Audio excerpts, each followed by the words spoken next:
So hello students, स्वागत है आपसे हमारे चैनल पे। तो आज हम क्लास 10th मैथ्स का चैप्टर नंबर 5 जो कि हमारा अरिथमेटिक प्रोग्रेशंस, इस चैप्टर की एनसीईआरटी एक्सरसाइज 5.1 तक हम पहुंच चुके हैं।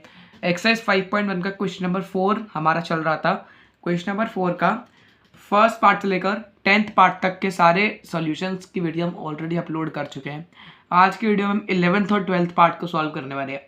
स्टार्ट करते हैं अपने सॉल्यूशन। क्या पूछा है क्वेश्चन में, पढ़ लेते जरा। Which of the following are APs.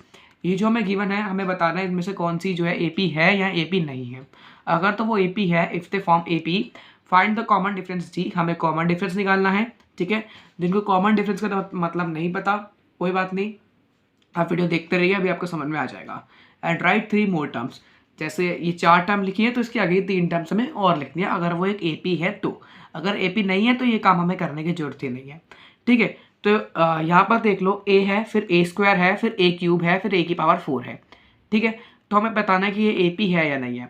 अब फाइंड आउट करने के लिए कि एपी है या नहीं है, उसके लिए हमें क्या फाइंड आउट करना पड़ता है, कॉमन डिफरेंस। क्या फाइंड आउट करना पड़ता है, common difference. Common difference stands for the difference between first terms and second term. First term और सेकेंड टर्म का जो बीच का जो डिफरेंस होता है, ठीक है, किसी भी दो टर्म, यानी कि फर्स्ट और सेकेंड टर्म ही, किसी भी दो टर्म के बीच का डिफरेंस को हम कॉमन डिफरेंस कहते हैं, ठीक है। तो सबसे पहले हम फर्स्ट और सेकेंड टर्म के बीच का डिफरेंस निकालते हैं, ठीक है, कि दोनों के बीच में गैप कितना है। देखो कैसा निकलता है। सेकेंड टर्म को पहले लिखना है ए स्क्वायर माइनस ए, ठीक है। अब कुछ बच्चे क्या लिखेंगे, ए स्क्वायर में से ए चला गया तो कुछ बच्चे सीधा सीधा इधर ए लिख देंगे, जो कि पूरा रॉन्ग हो जाएगा। हमें यहाँ पर क्या करना, स्क्वायर वाली टर्म को आप बिना स्क्वायर वाली टर्म से माइनस कर ही नहीं सकते, ठीक है। सो इधर मैं क्या कर सकता हूँ, कॉमन ले सकता हूँ। दोनों तरफ ए है, मैंने ए के कॉमन ले लिया। अब ए स्क्वायर में से एक ए बाहर आ जाएगा तो अंदर क्या रह जाएगा, सिंगल ए, ठीक है। और ये ए तो पूरा बाहर आ ही गया तो अंदर क्या रह गया, 1, ठीक है। तो ब्रैकेट के अंदर क्या है, ए माइनस 1। क्लियर है, ठीक है। आई होप यहाँ तक क्लियर होगा, यहाँ तक कोई डाउट होगा नहीं। तो अब देखो हमारा जो कॉमन डिफरेंस आया फर्स्ट टर्म और सेकेंड टर्म के बीच में, वो क्या आया, ए प्लस ए माइनस 1, ए इंटू ए माइनस 1, ठीक है। अगर हम इस टर्म में, फर्स्ट टर्म में इसको डी को ऐड कर देंगे तो हमारी ये सेकेंड टर्म आ जाएगी, ठीक है। अब देखो फर्स्ट और सेकेंड टर्म का जो बीच का डिफरेंस है वो है ए इंटू ए माइनस 1। अब जरा सेकेंड और थर्ड टर्म का डिफरेंस देख लो।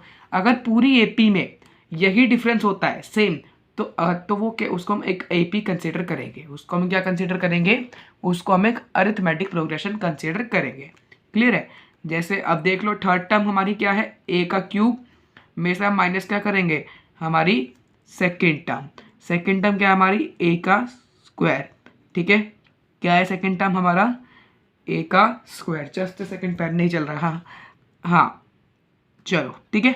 अब बहुत बच्चे इधर भी यही सेम गलती करेंगे कि ए क्यूब में से अगर ए स्क्वायर चला जाएगा तो सिंगल ए बच जाएगा, जो कि बिल्कुल हो जाएगा रॉन्ग। क्योंकि आप क्यूब वाली टर्म में से, क्यूब मतलब ए की पावर 3 वाली टर्म में से स्क्वायर वाली टर्म को कभी भी माइनस नहीं कर सकते। तो यहाँ पर भी आपको अल्टीमेटली क्या करना पड़ेगा, कॉमन ही लेना पड़ेगा। क्या कॉमन दिख रहा है आपको, यहाँ पर ए क्यूब है, यहाँ पर ए स्क्वायर है, तो हम सीधा सीधा ए स्क्वायर कॉमन ले सकते हैं। अगर हम ए स्क्वायर बाहर कॉमन निकाल लेंगे तो अंदर क्या बच जाएगा, ए क्यूब में से, ठीक है, ए की पावर 3 में से ए की पावर 2 चला जाएगा तो सिंगल ए बचेगा अंदर, ठीक है। और यहाँ तो पूरा ए स्क्वायर ही बाहर आ गया तो अंदर क्या बच गया, ए माइनस 1। अब देखो एक चीज़ नोटिस करो आप, फर्स्ट और सेकेंड टर्म के बीच का जो डिफरेंस था ये था ए मल्टीप्लाई ए माइनस 1, और सेकेंड और थर्ड के बीच, सेकेंड और थर्ड टर्म के बीच का डिफरेंस क्या हो गया, ए स्क्वायर ए माइनस 1। अब देखो ये दोनों जो है सेम नहीं है, तो इट मीन्स ये एक एपी नहीं है। तो आप सीधा सीधा एंड में एक लाइन लिख सकते हैं, मैं यहाँ पर नहीं लिख रहा हूँ, अपनी नोटबुक में लिख लीजिए, hence this does not form an AP. ये एपी नहीं है, ठीक है। आपको रीज़न भी समझ आ गया, क्योंकि फर्स्ट और सेकेंड टर्म के बीच का जो डिफरेंस है, इनके बीच का जो गैप है वो इतना है, ठीक है। और सेकेंड और थर्ड टर्म के बीच का गैप क्या है, इतना है। दोनों इक्वल नहीं है। पूरी एपी में जो बीच का गैप होता है, जो डिफरेंस होता है, वो सारा सेम होना चाहिए, ठीक है। क्लियर है। 11th पार्ट सॉल्व हो गया, 12th पार्ट पे पढ़ते हैं। इस पार्ट में बहुत बच्चों को दिक्कत आती है, बल्कि बहुत इजी पार्ट है। √2 √8 √18 √32 और आगे की हमें 3 टर्म, आगे के टर्म्स निकाल लिए अगर ये एपी है तो। सबसे पहले पहचानते हैं कि एपी है या नहीं है, ठीक है। तो हम वही स्टेप करेंगे, सेकेंड टर्म को फर्स्ट टर्म में से माइनस कर देंगे। सेकेंड टर्म क्या है, √8 माइनस √2, ठीक है। अब जरा मैं √8 को 2√2 लिख सकता हूँ, ठीक है। अब बहुत बच्चे कहेंगे कि आपने कैसे लिखा 2√2, तो उनका एक्सप्लेनेशन भी देख लो। ये जो 8 है इसका अगर आप इधर फैक्टराइजेशन करते हैं, देखो 2 4 सा 8, 2 2 सा 4, 2 1 सा 2, देखो 3 2 आए इधर, ठीक है। ये वाले इन दो 2 का, ठीक है, ये जो 2 दो बार है, इन दो 2 का मैंने एक पेयर बना लिया, ठीक है। तो इन दो 2 को मैं क्या लिख सकता हूँ, बाहर लिख सकता हूँ, और ये क्या, एक ही आ जाएगा अंडर रूट में। तो इसी से आ गया ये 2√2, ठीक है। सो √8 को हम 2√2 लिख सकते हैं। क्लियर है? आई होप इसमें कोई डाउट नहीं होगा।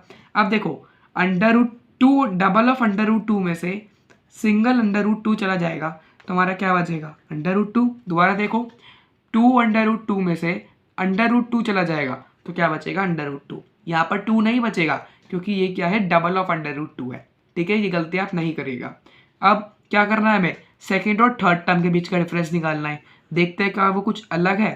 थर्ड टर्म क्या है हमारी, √18 में से क्या माइनस करना पड़ेगा, √8। अब √8 को तो हम 2√2 लिख सकते हैं, ठीक है। अब √18 को हम क्या लिखें, √18 को हम क्या लिखने के लिए क्या करना पड़ेगा, 18 का हम फैक्टराइजेशन कर लेंगे। कर लो, 2 यहाँ पर आ जाएगा 9, ठीक है। 3 3 सा 9, अब 3 1 सा 3। अब देखो ये जो 3 है, ठीक है, इस दोनों 3 का हम क्या कर सकते हैं, पेयर बना सकते हैं। इन दोनों 3 का क्या बन गया, एक पेयर बन गया, ठीक है। और अकेला क्या रह गया, 2। अब जो अकेला रह गया वो नीचे अंडर रूट में आ जाएगा। इन दोनों 3 का पेयर बन गया तो ये आ गया 3 और ये आ जाएगा √2 में, ठीक है। तो 3√2 हम लिख सकते हैं किसको, √18 को। क्लियर है? √18 को हम क्या लिख सकते हैं, 3√2, ठीक है। और 8 को तो मैंने आपको बताया ही है क्या लिख सकते हैं, 2√2। अब देखो 3√2 में से 2√2 चला गया, ठीक है। 3 - 2 कितना होता है, 1, ठीक है। सो 1 को हम √2 से मल्टीप्लाई करेंगे तो वही आएगा। तो इधर हमारा कॉमन डिफरेंस क्या आया, √2।